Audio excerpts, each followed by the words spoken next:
So hello guys, কালকে ছিল ঈদের দিন আর আমরা ঈদে কী করলাম তোমাদের এই মিনি ব্লগ অন্ত দেখাতে যাচ্ছি। তো আমরা এখন যাচ্ছি ঈদগাহ, তোমরা খালি ব্লগটা দেখতে থাকো তাইলেই হবে।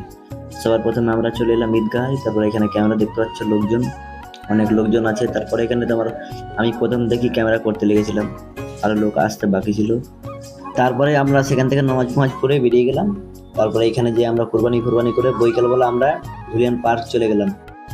তারপরে এখানে আমি রেশন লোয়ার মতন করে লাইন দিয়ে পার্কে যাওয়ার লাইসেন্স নিয়ে এলাম, তোমরা দেখতে পাচ্ছ।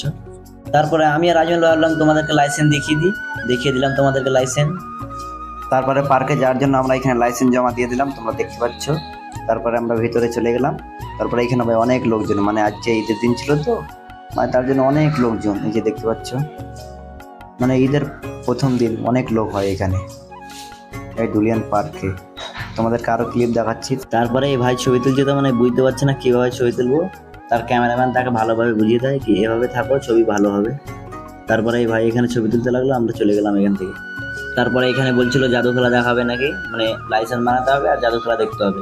তো আমাদের একজনকে বললাম যাও তুমি লাইসেন্স নিয়ে এসো, আমরা এখানে দাঁড়িয়ে থাকি, মানে আমি আর রবিউল দা এখানে দাঁড়িয়ে থাকি। এই যে তোমরা দেখতে পাচ্ছ, আমাদের একজন চলে গেছে কিন্তু লাইসেন্স আনতে। তারপরে আমরা ভিতরে চলে যাই, তোমরা খালি দেখতে থাকো।